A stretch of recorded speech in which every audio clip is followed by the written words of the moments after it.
So what Life Languages says is if you know these 4 keys for each of the 7 life languages, you are up to 95% able to connect with anybody in the world because we believe every person contains the 7 life languages, right? You need to say that again. Okay. That's insane for leaders to hear. Yes. If you can do this, what happens? Yes. If you learn the 4 keys to success, which we'll go over here in a second. Yep. If you learn the 4 keys to success for all 7 languages, Wow. you're up to 95% able to connect With with anyone. any person in the world because we all have all 7. Mm. And so, So if you're a pastor, if you're a salesman, how critical is that? My goodness. exactly.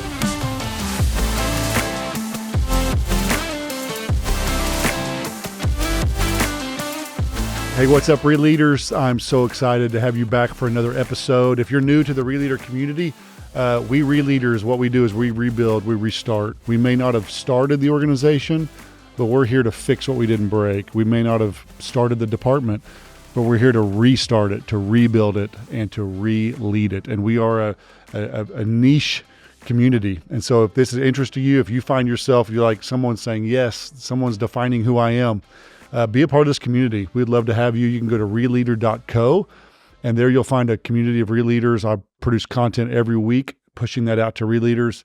And we'd love to have you a part of it. If this podcast blesses you, encourages you, like it, comment, give us a star, 5 stars preferably, and send it to your friends. ReLeaders know ReLeaders. So send it to other ReLeader friends that you know. Today, I am so excited to talk about a topic that I'm super passionate about. And to join me in doing so is Diana Romero. Diana, thank you so much for being here. You're welcome. Great to be Diana here. is the CEO of Integrated Purpose Management. She does leadership consulting, leadership development. She works with teams.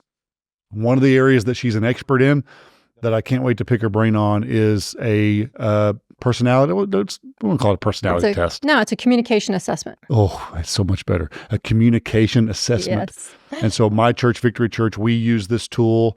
Many of you might be familiar with ones like Myers-Briggs, or what are some other ones? Strength Finders, Right. or Enneagram. There's a lot of them out there, and they're all have their own unique niche. This one is called Life Languages, and I am in love with this one. This is my go-to. I love it. We use it at the church, and I just want to unpack it and have you help us do it. Absolutely. So thanks for coming on the show. Thank you so much for having me. Yeah. It's wonderful to be here. And even the topic of ReLeader, I love that because we all will walk into those situations at times where we take over somebody else's organization or inherit it, whatever it may be. And that's something that really Life Languages can help so much in. So much. Because you, at times, of course, when you're a ReLeader, you're looking at the culture, right? Yep. And with Life Languages, you can be able to understand with new individuals that maybe are coming in. You've got some that have been there for a while, new ones are coming in, and they can begin to speak a similar language, and that language is Life Languages. That's right. So, well, and so many problems and conflicts that we have in organizations is because of the way we approach each other. yes. And I'm, we'll get into these in just a minute and share what I am, and you can share what you are. But we approach each other from our own perspective, right? So if we're a quick mover, quick thinker, we're coming into a meeting, shouting orders and barking orders. Well, there's other people that are processors. Some are motivated by the way by thinking. Some are motivated by feelings. And I don't know how much conflict, statistically speaking, is comes from this, but I would say a lot of it comes from this. We don't lead well because of the differences of the work group that we work with. So Life Languages is a quick test. I mean, I took it again. I've taken it so many times, but I took it again last night. I don't know, maybe it took me 20 minutes, 15 minutes or so to go through, and it punches out so much data that it just is a little overwhelming. But we're going to give a quick blow through of this. And so how do you think is the best way to introduce this and to introduce this topic? All right. So one thing about Life Languages and one of the wonderful things about it that I love about it is there are 7 languages and we all have all 7. That's great. So we're not in a box over here somewhere where I'm different than you. We all have all 7, but we have them in different percentages, different amounts, right? And so, and of those 7 languages, like you mentioned a while ago, we have 3 what we call communication intelligences. Okay. One of those is the people that whenever they take in communication, they want to act first, right? And we call that the kinetic intelligence. Guilty. And that is your mover and your doer. They want to act first. And then we have the emotive, the ones that feel first. Okay. And that is your responder and your influencer.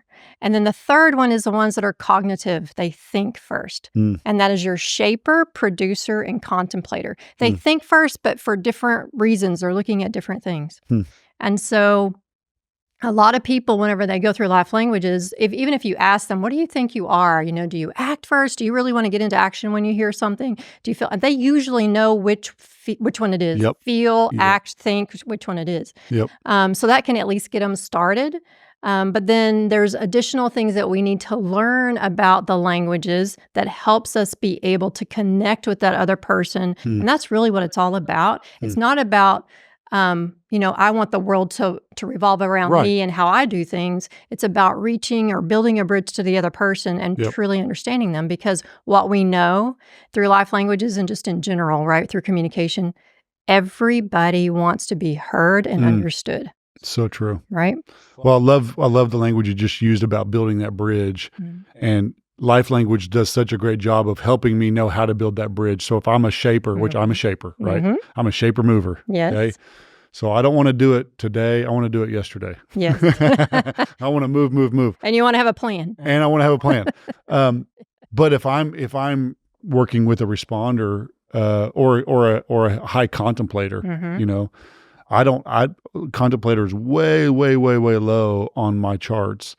But I need contemplators, right? Because it's a weakness of mine. So I need to supplement my weakness with the contemplator. But if I'm dealing with a contemplator, I need to build a bridge to the contemplator. It's not that person's job. It's my job to build a bridge to them. I love that language. Right. And so what I want to do too is as we process through this, and I want you to lead us wherever you think we should go in this conversation. Because this is a deep well, right? Yeah, we may talk for 40 minutes. We're going to scratch the surface. Barely scratch, yes. Because there's so much data and so much content. And from time to time, we may throw up, if you're watching this on YouTube, which I encourage you to, we may throw up a graphic every now and then to give you a visual, like a communication key that shows all of these. And there's my gosh, there's so much data here with driving passions and key character strengths and need from others. So every one of them not only has what it is, but what do I need from other people? Right. Right. Yes. So where do you think we should go? How do we dig into this? What would you say we need to discuss to reveal this to our listeners so they can dig into this? Let's talk for a second about something you just said, right? Okay. So your top 2 languages in your profile. So again, you took an assessment, and in that assessment, it essentially it said which language is your highest in by a percentage all the way down to your lowest, right? Yep. So it ranked them in descending order. And you said your 2 highest are your shaper, and then your mover. Well, a shaper is a thinker, so they want to think. Okay. And their filter question, when we talk about a filter question, whenever you take in communication, people there's this question that they have in their mind that they need people to answer. If the person doesn't answer that question, they're going to begin to start looking, how can I get this question answered? If they still don't answer the question, they're going to start asking you questions, trying to get you to answer their question that they need answered. So that's the filter question. Okay. So for a shaper and mover, your first filter question is, do you have a plan? Shapers are the planners. Yep. They need to have a plan about everything that and if you don't have one, I'll give you one. Yes. It's funny because when my husband and I met, I constantly would say, so what's the plan? He's like, I don't want to have a plan. That's me. But now he gets so excited when he has a plan. It's like, hey, babe, I have a plan. I'm like, because he knows that's what you need. Exactly. I'm on vacation. Guess what I say? What's the plan? What are we doing today? That's so fun. So it's fun that when you learn that about the other person, right? And what actually drives them. Yep. Well, the second one for your profile is the mover. And that's the person that asks, what is your motive? Why are you asking me? Why are you giving me this information? Or why are you asking this information from me? They always have this why into the question that's coming. So my husband is a mover contemplator. And so for my husband, I know that there'll be times when I say, hey, babe, I need this from you. Yep. But I know he needs to know why. Yep. And so that's good. I'll also put the why, But I also know movers want to get moving, so make it short. Make it short. Bullet points. Yeah. Right? All of my assistants have always known not to send me paragraphs. Send bullet points. Bullet points, Yeah. text messages with just what you want to have said. The other secret I can give you for a mover is what you really need from them. Put in the first line of your email. Thank first you. line. Say it again in the first line. That's so because good. they may not go to the second and third line. I can promise you I won't. Right? It's in the first line. So you have to learn these things. But Contemplator. So you mentioned two of the deeps. I call them the two deeps. The deep end. The Contemplator is your deep thinker. They're your research scientists. They're people that just really like to get into things deep and really understand that, whatever the subject is. And some subjects they can go very deep in. The other deep is the responder. That person is a deep feeler. Yep. Right? And your responder, their filter question, the question they're asking as you're talking to them over and over and over is, do you really care? Wow. They first want to know, do you care about me? And we have a great video that maybe we can, you can share with your audience later, Yeah. but we have this great video that compares a shaper to a responder. Oh my goodness. And in the video, the shaper's asking this responder, what is the plan? What's the plan? The responder's sitting over here waiting. I don't really care about what the plan is until you first show me that you care. Interesting. Once you show me you care, I'll absolutely get excited about your plan. Wow.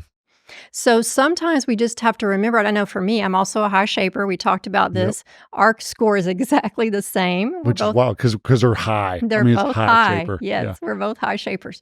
And so I have to remind myself when I type emails, I'll just start typing. This is what I need. Here's the plan. Too.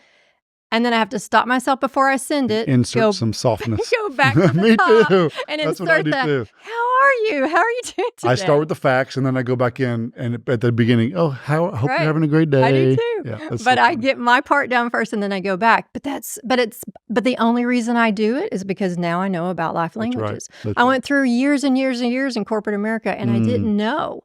And so I was probably offending a lot of responders out there by just getting right into business and not even asking, hey, how are you doing today? Or how can I help you today before I get into what I need for my plan? Well, it's amazing to think as leaders that we could be doing what we think we should be doing, whether you're whatever you are, but the way you communicate is actually hindering your ability to lead. Yes. Right. So you think you're functioning at 98% of leadership, what you should be doing, but because of the way you're delivering it, not even what you're saying, but how you're saying it, yes, you're actually hurting yourself and holding yourself back from being the fullness of what you're capable of being as a leader. It's so, I can't overemphasize how important this stuff is. Right. Because of those very reasons. Absolutely.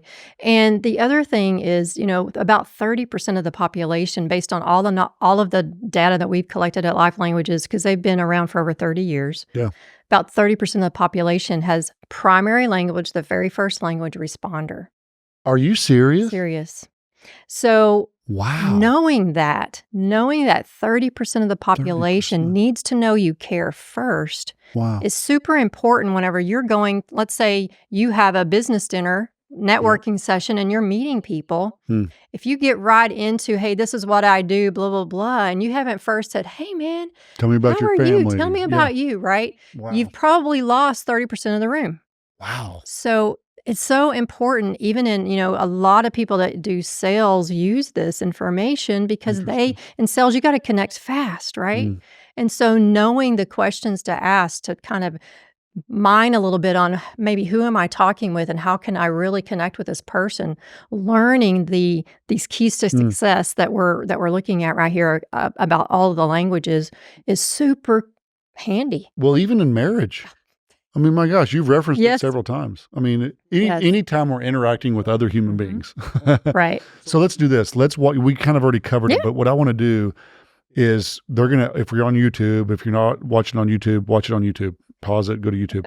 I'm going to put this up on the screen, this thing we're looking at, and just walk us. You don't have to walk us through every single thing. You've already mentioned a couple of them, but let's just walk through them so there's a visual with the audio. And just walk them through each one, and you can say a little bit about each one. Okay. And we'll just put this up on the screen. So first I'm going to start at the top. So at the top, you'll notice that there's these 4 things at the top, right?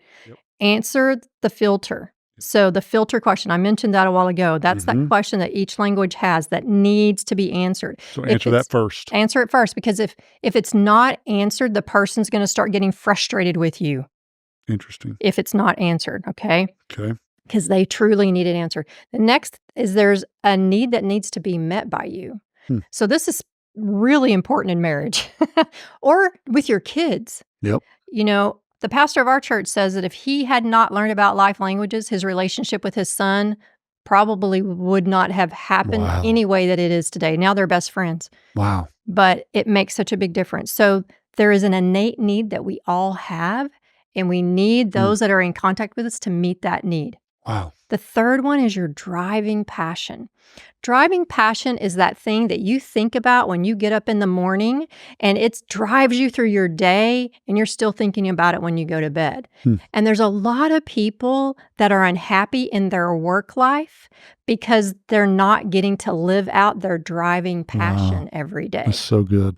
And then the last one is your key character strength, and it's got to be validated. Most people probably have had this key character strength as something that's been in their life since they were even kids. Maybe their parent noticed it very young. Wow. If your key character strength is not validated by others, if they're not like seeing it in you, then that causes you, again, distress and frustration. When people validate your key character strength, it gives you life. It's like, oh, this person gets me. Wow. So these are what we call the 4 success keys. How to communicate. For great communication. So what Life Languages says is if you know these 4 keys for each of the 7 life languages, you are up to 95% able to connect with anybody in the world, because we believe every person contains the 7 life languages, right? You need to say that again. Okay. That's insane for leaders to hear. Yes. If you can do this, what happens? Yes. If you learn the 4 keys to success, which we'll go over here in a second. Yep. If you learn the 4 keys to success for all 7 languages, you're up to 95% able to connect with anyone. Any person in the world, because we all have all 7. And so if you're a pastor, if you're a salesman, how critical is that? My goodness. Exactly. It's amazing. And as a parent, because even for me, for instance, as we go across these, I'll just talk about the Contemplator for a second. Because the Contemplator is different from all the others for a couple of reasons. But your Contemplator, again, is that deep thinker. You notice on the graph, he's got the brain in there. Yep. They tend to be very intelligent, very inquisitive. Yep. And they can get philosophical because they've learned so much about different things, right? And they have certain philosophies for life. Yep. I have a financial philosophy. And it's not, it's part of how I am, because my top 3 are shaper, producer, contemplator. I have the 3 thinks in my top 3. The producer is the one that is very financially adept. So it's not by any mistake that the one thing I have a philosophy on is my financials. Yep. Right? So, but the thing about the Contemplator is all the other languages, so you'll notice your movers filter question is, do you have a motive? Your doer, the other act intelligence, is, are you doing your share? Because they're very diligent. They do a lot of work. They're hard workers.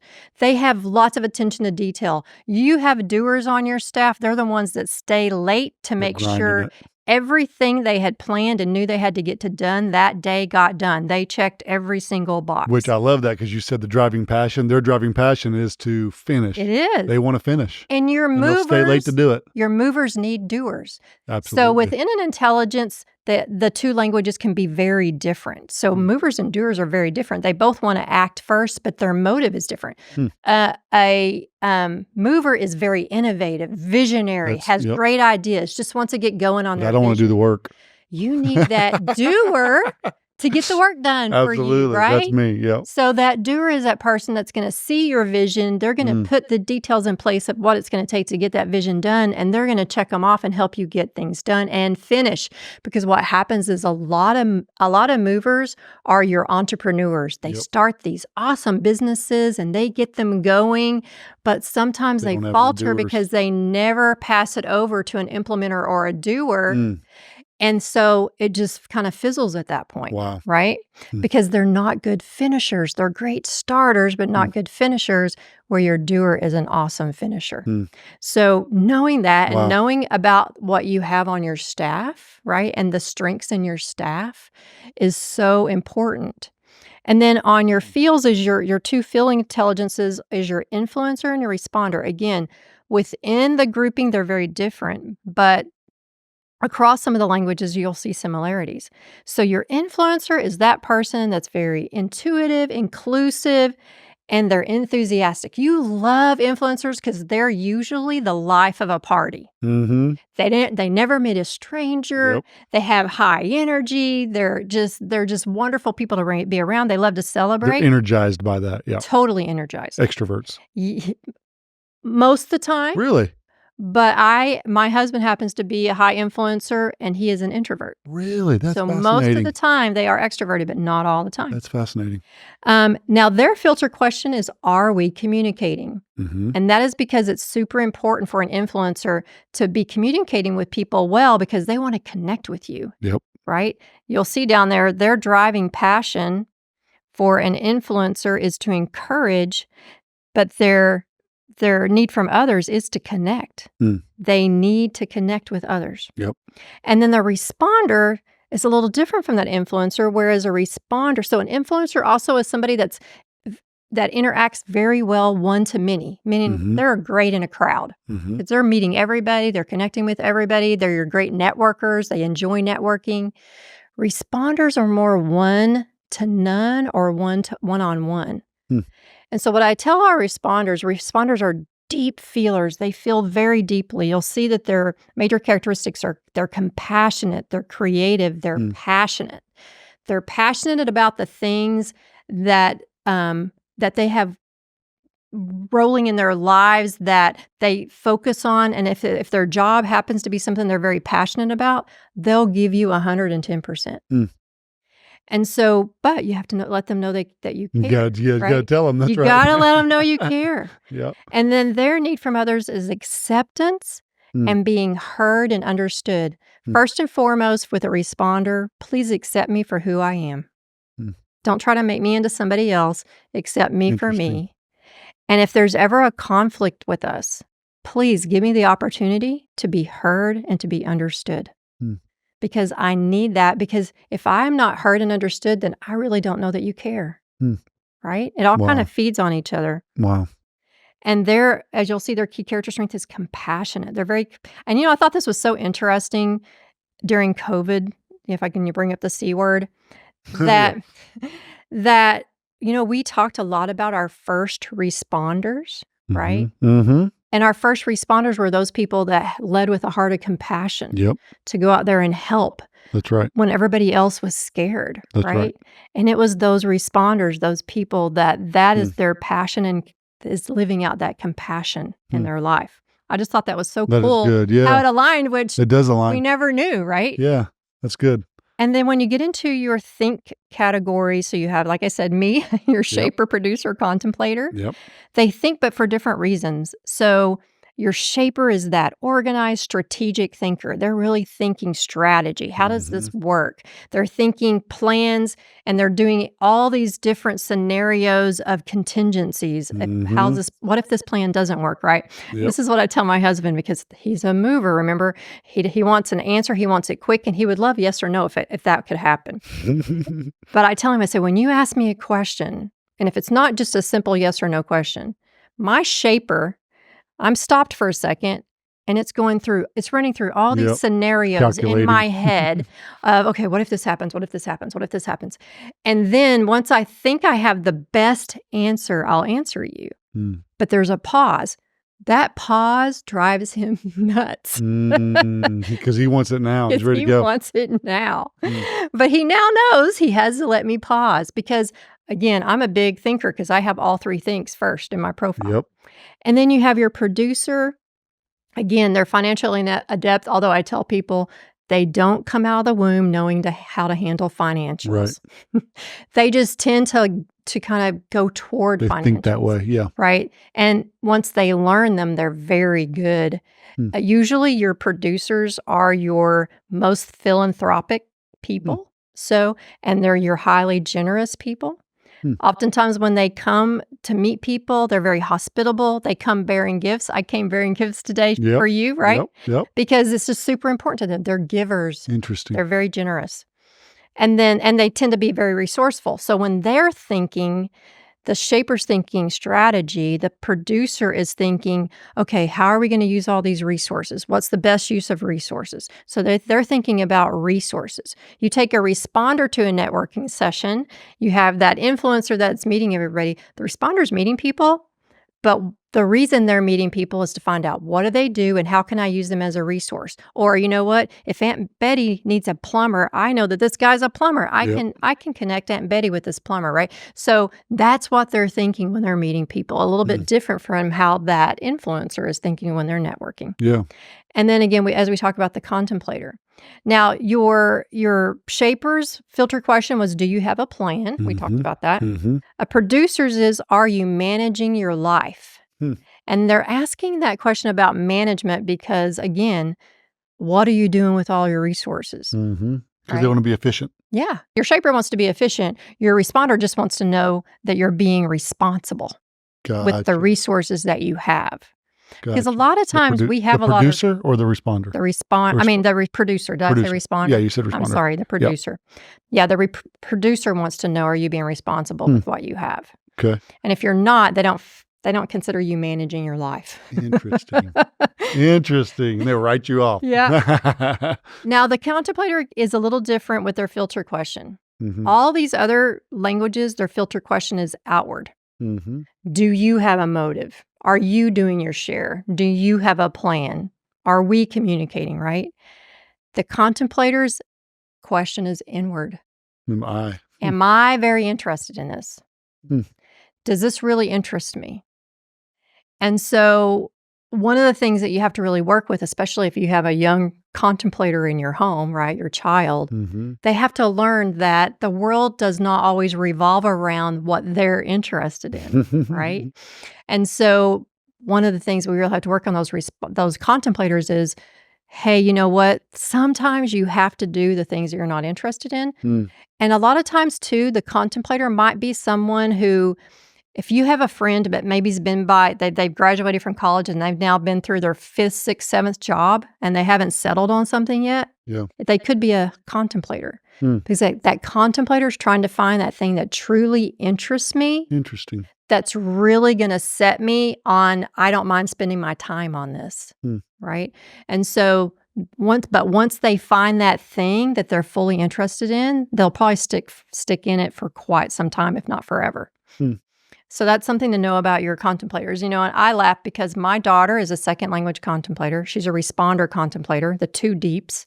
My husband has contemplator, I think it's second in his profile, and it's 3rd in mine. So I tell people it's kind of funny to be around us, right? When my daughter lived at home with us for a little while, because one of the things that a contemplator needs is undivided attention and personal space.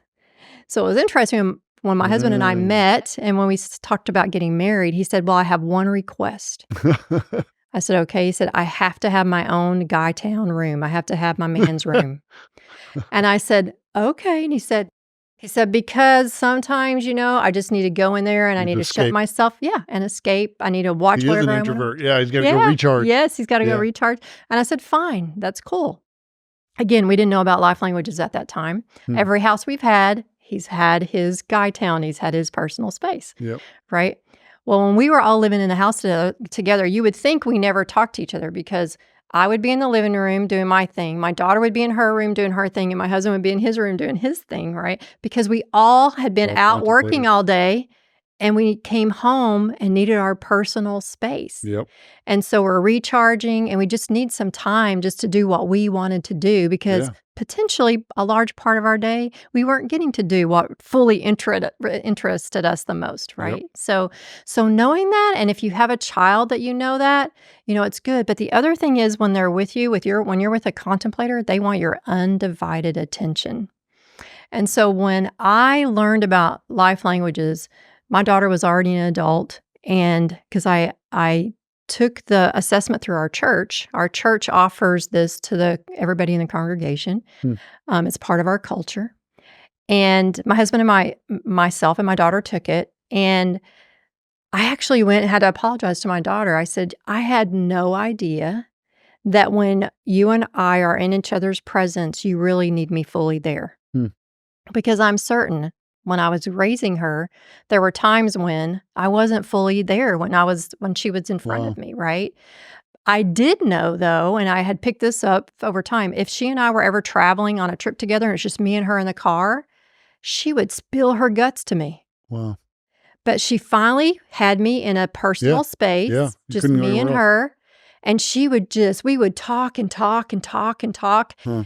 And so I would find that. So there would be times when she got in high school, I would literally get us in the car so we could go have a talk. Wow. Is there an age that, I'm fascinated by the parenting component of it and marriage as well, but is there an age where you guys see kids where they can take this test and really understand it and so we say around 13 years old. Okay. So around 13 is what we recommend. They can take this profile, the questions they can kind of relate to. Because it may say job, but I think sometimes it says job or school. Yeah. Okay. Yeah, it does. You're right. Right. It does. So at 13, we've had young people take it. Yeah. And, I want to have my teenagers take it now. Yeah. Yeah. Because it doesn't. And like I said, for me, I was like, oh man, I felt so bad that I didn't realize this about something so important to her. Right. Right. And then she's also a very high responder. Huh. And it wasn't until she became an adult and told me that if she ever wanted to cry, she would go to her room and cry. Because responders are such deep feelers. And she said, Mama, I cry over all kinds of commercials. But she never saw me cry. Huh. Because I'm not a high responder. Yep. And for me, it's just, I'm all about business and I don't show my emotions easily. Right. And so since she didn't see it displayed in me. Yeah. She didn't know she didn't know it was okay. Yep. And so she always went to her room to cry. And you hear that from your adult child and you just go, oh my God. Oh yeah. Right. Man, I'm so, I'm so sorry. I had no idea that you had such deep feeling. And I was, just because you didn't see it modeled in me, you didn't realize it was okay. What do you think differentiates life languages from, because there's a lot of them, there's Enneagram's real popular in millennials and the DISC and all these different ones. Do you think there's one particular thing that really gives it a uniqueness? Well, I think the uniqueness of it is that it truly does center on how do we communicate. Yep. So you'll take some of those other profiles and they might mention communication, but it's not the basis of all of their data, right? This one, the basis of the data is communication. However, we do when you communicate with people, there are behaviors you display, right? So you're still seeing some behaviors, but it's really centered on communication. So what we say about Myers-Briggs, any of those, I love Myers-Briggs. I love StrengthsFinder. Yeah. They're a great complement to life languages. You will most likely, in fact, a lot of people have told me, when I read my life language profile, which it is one of the most extensive profiles I have ever seen, right? Unbelievable. It is very extensive. It's 20 plus pages, gets close to 30 depending on your profile. So it is very extensive, but what I've seen, what people have told me is a lot of times, for instance, Myers-Briggs, they're like, I got this out of Myers-Briggs, but man, this layered on it so well that I can really see other aspects of myself. Yep. So I would say that it's a great compliment. That's what we tell people all the time, that are wondering, should I do absolutely. The other ones are great compliments, but realize this one truly is about how well you can communicate. So let's talk a little bit about what data does push out. I know there's two different versions. There's I don't know what personal profile and professional. So the personal one's around $50, $49, and the professional one's $79. $79. Okay, but the $79 one gets you so much more data. Walk us through what some of that is. Okay, I know that some of it's like how you work in teams. You can break it down, weaknesses, strengths, how you work well with other people. So Unpack some of that Right. for us. So so one thing to know, when you take your profile, you're answering all of the questions that you would answer for a personal or professional. Yep. So they're getting all the data. So don't think you would have to take it twice. Okay. Although we do recommend that you take it more than once over your lifetime. Yeah, I've taken like 4 times. Yeah. So And then mine's changed. and over mine time. has too, slightly. But Yeah. It has changed. Yep. Because when you go through from being, from single to married, That's what married I'm saying. with children, Different seasons. Yeah. Certain languages, especially your moderates in your profile, they're going to move around a little bit. My top 3 didn't move. Yeah. But And a lot of times some of the the other ones haven't. primary and the 7th won't move. Yep. I think I told you the other day, my 7th did move this last time, which normally my 7th is mover. Yep. But it's because I've been working on it because my husband's first is mover. And I have been so working really hard to understand him better. That's awesome. So we can work hard. You're telling us that we can work hard and shift some things. We can. Yeah. That 7 may not become 1, but we can. It became 6. We can improve it. Yeah, we can make improvements. Yeah. That's great. Yeah. And it was purposeful. I was really trying to get along, understand it Absolutely. better.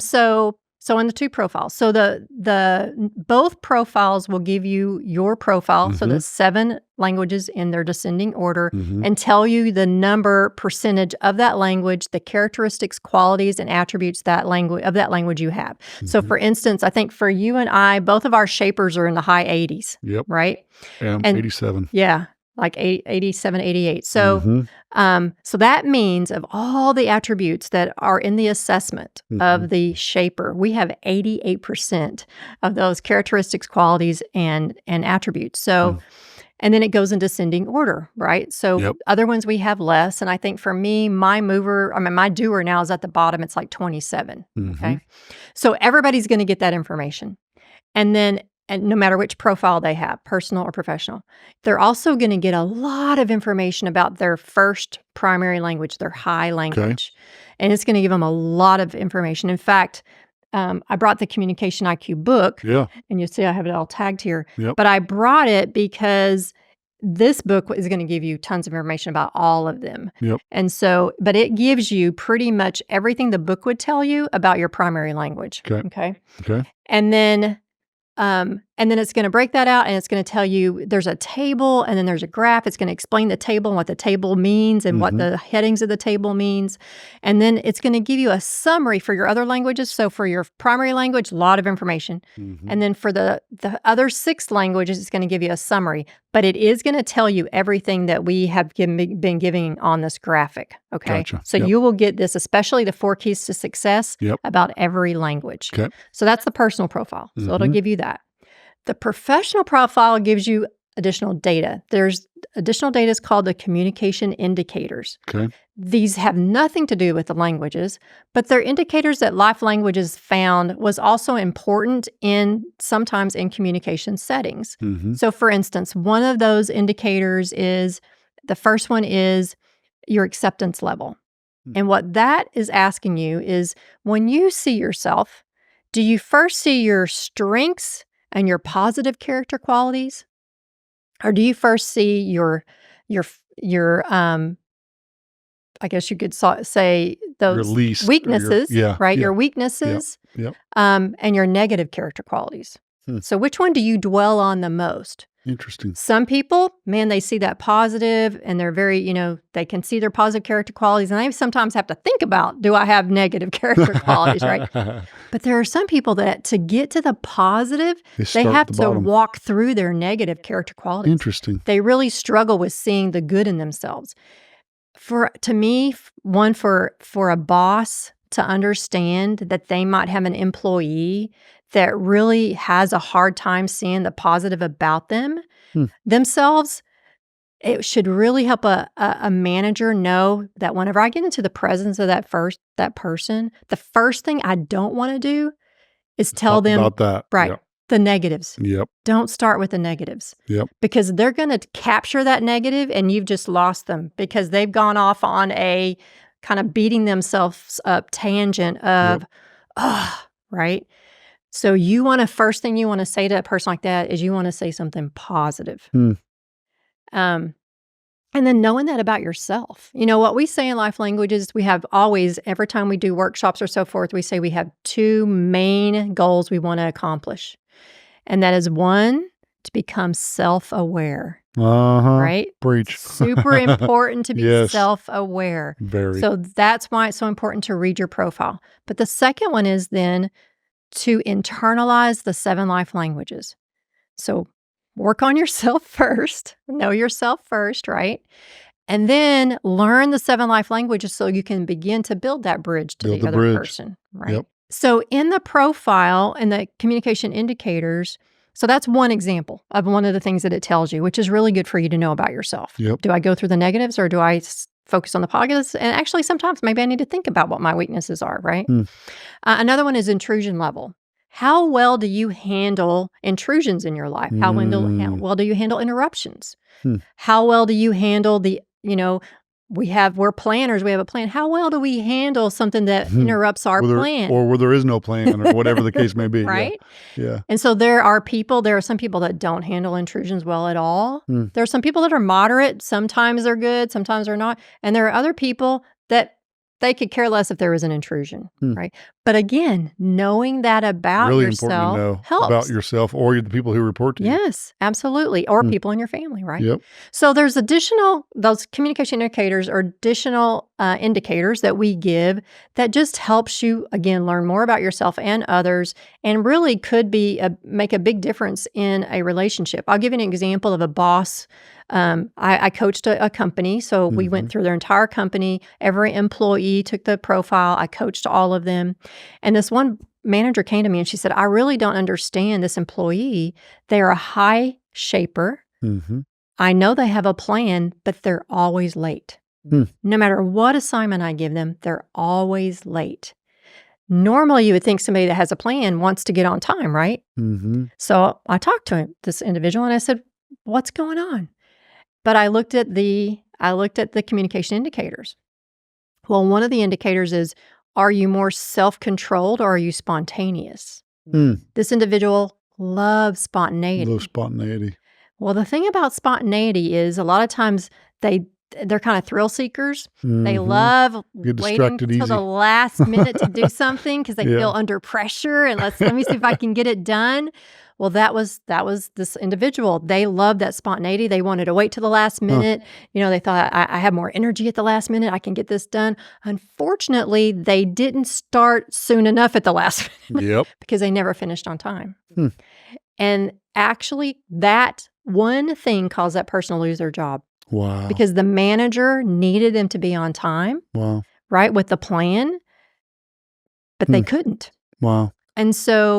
And the individual knew it. I mean, we had this me being a coach conversation. You have to work on this. This has got to be rectified. Yeah. If you want to keep your job, and it never happened. So parts of the test really show us our weaknesses in a sense that we need to sharpen. Yes. And the results that come from that. Does it also show any sort of data on who you would work best with or maybe you wouldn't work best with? Like if you're a shaper, you're going to work best with.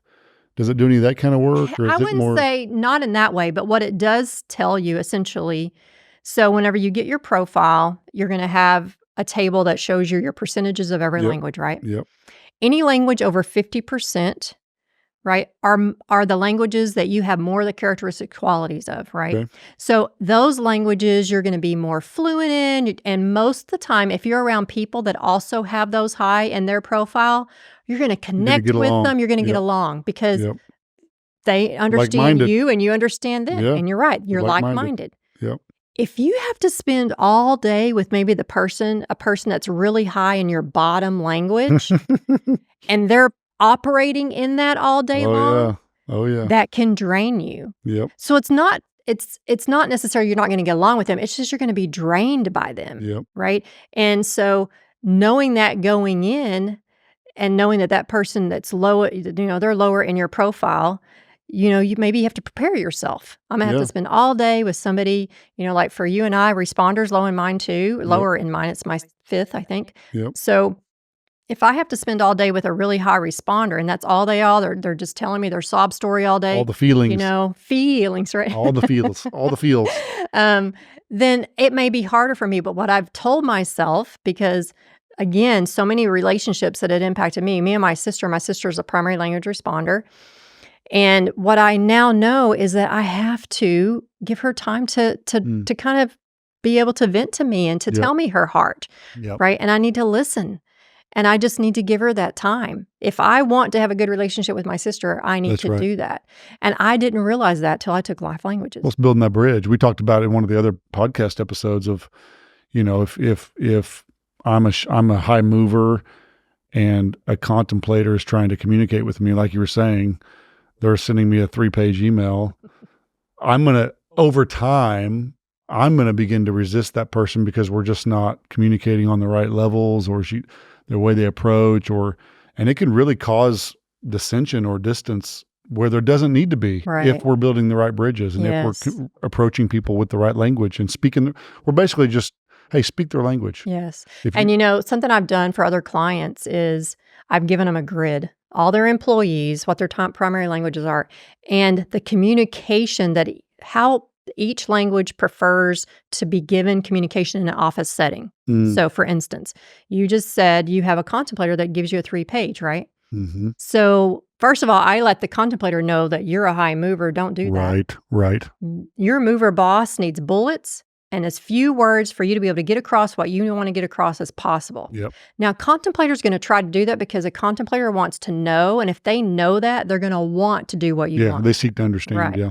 So just knowing that for a contemplator is great. Mm-hmm. But also for you to know that there are going to be times when that contemplator is going to need for you to listen to their diatribe for a little while, right? Yep. And build a bridge back to them. Right, That's right. exactly. That's right. So just knowing how each person receives. So a lot of times for a contemplator, what I tell people is also, although contemplators, whenever they have a communication, they want oftentimes not just to do a summary, but from other people, sometimes people are going to be offended by a contemplator because they may not ask anything from you. Because they feel like they figured it out. Well, they figure out, or they think, you know what? They'll tell me if they need to tell me. I don't, no news is good news. Interesting. Which might not be. So they the could come across as a know-it-all. A know-it-all, and I don't really need your input. Interesting. Right. Yeah. So they have to realize that, you know what, they do need to connect to that person. Yep. In fact, you'll notice again on this key down here at the bottom, we have these essential qualities to develop. Yep. And every language has blind spots. That's good. And these are the things that have to be developed. So for that contemplator, they have to realize that they need to connect with other people. So if you have a contemplator boss that you never hear from, that they lock themselves in their office and never come out, right? Then sometimes during the day, you may just need to go by, knock on the door and stand there. Yep. And say, hey, can I have a few minutes of your time, right? And they'll most likely invite you in and say yes, just not realizing that you needed a few minutes of their time because they think, hey, John's out there doing what he needs to do and he's got it handled, right? So, well, I just love the concept of educating our teams on one another's communication styles and languages, and how much less conflict we could do, and less conflict means more productivity. Yes. And more productivity means more revenue, more souls for the kingdom. Whatever it is you do can all come down to the simplicity of, are we just communicating with one another in the best way we can and building those bridges? So this is we could do it all day. Oh my gosh, because it's so good and there's so much of it. But I want to point people to, so there'll be some stuff in the notes of the podcast. If you go to ReLeader.co, there'll be a link on there if you want to take the test. I'll have a link on there if you want to take the test, or if you want your teams to take the test. But what if they want to go a step beyond? I know you're coming to my church, and you're spending a whole day with our staff, and I can't wait. And I'm so thrilled to do it. Because I want this culture. Really, it's called life languages, which it is. But I want my staff to have this language. Yes, I want us to use this language when we talk to one another. And so, if somebody's interested in doing that and having you or some of your team come to their organization and do a all-day training or whatever it is, how could they get in touch with you? Okay, so they can get in touch with me at integratedpurposemanagement.com. Okay. And there's a contact us page, and they can just go in and contact me that way. My phone number's on the webpage, so they can do that. Also, the way that things that I do, so I do full, so for your organization, I'm doing a full workshop. Yep. Most workshops we go through, essentially, we try to go through a lot of this information in this book, but we go in extensive detail for every single language. And then we do some breakout sessions and we help people, and that your team will discover things about each other while they're in this workshop. Yep. So we can, and usually a full workshop, depending on the size of the organization, can take anywhere from 4.5 to 6 hours, just depending on how we roll it out. Okay. Yep. Also, though, what I've done is I have what I call a foundation, a little cornerstone workshop that I do. It's an hour long. Now, I'm only doing a really high level touch on the languages, but it's a beginning of a conversation. I've had a staff leader have me come in. They wanted to do like a 2-hour short session quarterly with their staff. And so I came in for one of those. And we did the 1-hour overview. And then I did a group report. So, which we're going to do some for your staff too. And I pulled a group report for them to see, they could see everybody's profiles and how their group works together. And actually in a group report, it tells you as a group, what is your languages in what order. So if you were one person, what would you look like? Right? And so we talk about that. And a lot of times with that group report, the cool thing is once you know kind of what the group's primary language is, when you all get together, if you start there, if you start on that primary language, then you're going to connect immediately. You're going to connect quick and get it more done. And then I have a tool that shows you how to go around the wheel of communication in the meeting. So you touch on every language, because think about what you're getting. Great. Yep. Whenever you touch on every language. Speaking everyone's language. Yeah. You're speaking everybody's language, but you're getting people that are innovative. You're getting a doer that wants to finish things and gets into details. You're getting a plan from your shaper. You're getting resources looked at by your producer. You're getting a deep thinker from your contemplator. You're getting enthusiasm and connectedness from your influencer. You're getting someone who really wants to care about everybody in your responder and is going to make sure that people are taken care of, right? So whenever you go around that wheel of communication, you're tapping in to the strengths. It's another way of looking at strengths of your staff. So, and it's a tool that we have. So we have these tools that we can give you that help you. And I do coaching one-on-one. I'm going to unpack profiles. So I have about 3 sessions with someone to unpack their profile and help them fully understand their profile. Again, getting very self-aware. So I do one-on-one coaching. I coach teams, like you said. I do workshops, and I can customize a workshop, like I said, for 1 hour, 2 hour, whatever is needed for an organization. That's what I can do. And I have we have other coaches, independent coaches that, if it's too large of an organization, we work together and we make sure we can make it happen for you. So it's integratedpurposemanagement.com. Yep. And that's how they can get in touch with you. Thank you for what you do.